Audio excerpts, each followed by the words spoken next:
Assalamualaikum warahmatullahi wabarakatuh. Perkenalkan dengan saya sendiri, Triwahi Lestari dengan NIM 112401112. Di sini saya akan menjelaskan tentang fungsi protokol jaringan penting. Ada ICMP, POP3, SMTP, FTP, dan ARP, serta membandingkan kelebihan dan kekurangan IP versi 4 dengan IP versi 6. Apa itu protokol jaringan? Protokol jaringan adalah sekumpulan aturan dan format yang mengatur cara perangkat saling bertukar data. Mereka itu menentukan format pesan, urutan komunikasi, penanganan error, dan tindakan ketika timeout terjadi. Protokol ini memastikan interoperabilitas antara perangkat, router, dan layanan, sehingga internet berfungsi sebagai ekosistem yang andal dan terkoordinasi. Ada aturan dan standar, yaitu menetapkan format paket, port, dan urutan transfer data. Kemudian keandalannya itu menangani retransmisi, ACK, dan deteksi kegangguan. Yang terakhir ada interoperabilitas yang memungkinkan perangkat berbeda saling berkomunikasi secara standar. Kemudian ada ICMP, Internet Control Message Protocol. Fungsi utama ICMP adalah melaporkan kondisi jaringan dan error pada lapisan IP, bukan protokol pengiriman data aplikasi, melainkan mekanisme diagnostik dan pelaporan. Contohnya itu ping ICMP echo request atau reply untuk memverifikasi ketersediaan host, pesan destination unreachable untuk memberitahu router bahwa paket tidak bisa dikirim. Fungsi utamanya yaitu yang pertama ada diagnostik koneksi, ping threshold. Yang kedua ada pelaporan error, host atau port unreachable, TTL expired. Yang ketiga itu ada kontrol aliran sederhana antara router dan host. Kemudian juga ada kelebihan serta resikonya. Yang pertama itu untuk kelebihannya sendiri ringan dan cepat untuk troubleshooting. Resikonya itu dapat disalahgunakan, ICMP flood, ping of death. Kemudian biasanya itu dikendalikan lewat firewall atau ACL. Kemudian ada SMTP dan POP3. Ini itu alur kerja email. SMTP atau Simple Mail Transfer Protocol digunakan untuk mengirim email antar server dan dari klien ke server pengirim. POP3, Post Office Protocol versi 3 digunakan oleh klien untuk menarik download email dari server ke perangkat lokal dan biasanya itu menghapus salinan di server. Kombinasi umumnya itu SMTP untuk pengiriman, POP3 itu untuk pengambilan pesan ketika offline. Jadi di sini ada SMTP yaitu kirim, biasanya port standarnya itu 25.587 submission itu untuk mendukung relaying antar server dan header routing.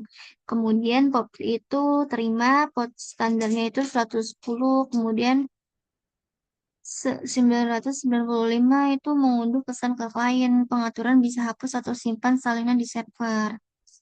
Dan praktik modern sering menggantikan POP3 dan IMAP untuk sinkronisasi multi perangkat. Namun, POP3 tetap sederhana dan efisien untuk klien tunggal yang ingin menyimpan arsip lokal. SMTP memerlukan autentikasi dan konfigurasi agar tidak digunakan untuk spam, kayak SPF, DKIM, DMARC, membantu reputasi pengiriman. Kemudian ada FTP, File Transfer Protocol. FTP memfasilitasi transfer file antar host melalui koneksi klien server, mendukung metode aktif dan pasif, autentifikasi username atau password, dan perintah untuk navigasi direktori serta manipulasi file. Sering digunakan untuk deploy website, backup, dan pertukaran file besar. Fiturnya itu kayak transfer binary dan teks, kemudian ada resume transfer, list del, clear, dan mendukung channel control dan data terpisah. Kekurangannya itu FTP standar mentransmisikan kredensial dan data tanpa enkripsi, serta rentan sniffing. SFTP atau FTPS direkomendasikan untuk keamanan. Kemudian ada ARP, Address Relation Protocol. Ini itu memetakan alamat IP ke alamat fisik MAC pada jaringan lokal LAN ketika host ingin mengirim paket ke IP dalam segmen yang sama. Ia mengirim ARP request, pemilik IP membalas dengan ARP reply yang berisi MAC. Proses ini itu memungkinkan komunikasi link layer yang tepat di jaringan Ethernet. Fungsi utamanya yaitu ada Relay IP, MAC untuk pengiriman frame di LAN, kemudian caching ARPCC untuk mempercepat komunikasi. Kemudian ada keamanan dan mitigasi keamanan rentan terhadap ARP spoofing atau poisoning, memungkinkan MITM. Kemudian juga ada mitigasinya yaitu static ARP, dynamic ARP inspection, dan DHCP snooping.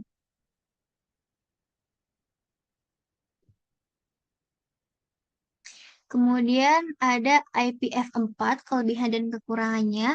IPv4 adalah format alamat 32 bit yang telah menjadi tulang punggung internet. Kelebihan meliputi ekosistem matang, dukungan luas perangkat atau OS, dan routing yang efisien untuk jaringan saat ini. Namun keterbatasan alamat 4 sampai 29 miliar, kebutuhan NAT untuk memperluas alamat, dan fragmentasi paket adalah kekurangan utama yang membatasi skalabilitas serta menambah kompleksitas manajemen jaringan. Pertama ada pro-nya itu kompatibilitas luas, kemudian ada implementasi dan alat jaringan matang, routing sederhana pada banyak topologi. Kontranya itu kekurangan alamat, not kompleks, tidak ada keamanan natif, IPsec opsional, dan fragmentasi menurunkan kinerja pada beberapa link. Kemudian ada kelebihan dan kekurangan dari IPv6. IPv6 ini menggunakan alamat 128 bit yang menyediakan jumlah alamat yang sangat besar untuk mendukung pertumbuhan perangkat IoT dan identitas unik tanpa NAT. Selain itu, IPv6 ini juga mendukung konfigurasi otomatis. Header yang disederhanakan untuk routing juga lebih efisien dan integrasi AppSec sebagai opsi yang lebih seragam. Tantangannya itu adopsi campuran dengan IPv4, kompatibilitas aplikasi legacy, dan kebutuhan pelatihan atau operator untuk migrasi. Keunggulannya yang pertama itu kapasitas alamat nyaris tak terbatas. Yang kedua ada auto configuration dan pengelolaan alamat lebih mudah. Yang terakhir itu ada keamanan lebih baik melalui interoperabilitas IPsec. Di sini keterbatasannya yang pertama itu transisi dan interoperabilitas dengan IPv4 memerlukan mekanisme seperti dual stack atau tunneling, dan beberapa perangkat dan aplikasi lawas tidak mendukung, serta administrasi awal dan debugging memerlukan pengetahuan baru. Kemudian ada strategi migrasi dari IPv4 ke IPv6. Transisi biasanya dilakukan bertahap menggunakan strategi dual stack, jalankan IPv4 dan IPv6 itu secara bersamaan. Atau tunneling juga bisa membawa IPv6 lewat infrastruktur IPv4 dan terjemahan alamat untuk interaksi antara jaringan. Penting melakukan audit perangkat, pelatihan tim, dan uji coba layanan untuk menghindari gangguan layanan saat migrasi. Di sini ada contoh gambarnya. Kemudian ada kesimpulan, protokol seperti ICMP, SMTP, POP3, FTP, dan ARP memainkan peran berbeda, yaitu diagnostik, pengiriman email, transfer file, dan pemetaan alamat. Evolusi dari IPv4 ke IPv6 itu menjawab kebutuhan skala, keamanan, dan kemudahan konfigurasi di masa depan.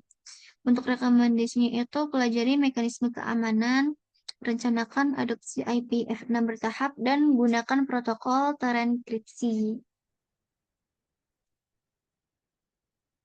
Di sini ada tindakan prioritas, yaitu audit jaringan untuk kesiapan IPv6, implementasikan enkripsi untuk layanan sensitif, latih tim operasional tentang troubleshooting IPv6. Ada referensi cepat itu ICMP, diagnostik jaringan, SMTP atau POP3, alur pengiriman, dan pengambilan email, FTP atau APT, transfer file, dan resolusi alamat. Mungkin sekian presentasi dari saya. Kurang lebihnya mohon maaf. Terima kasih. Wassalamualaikum warahmatullahi wabarakatuh.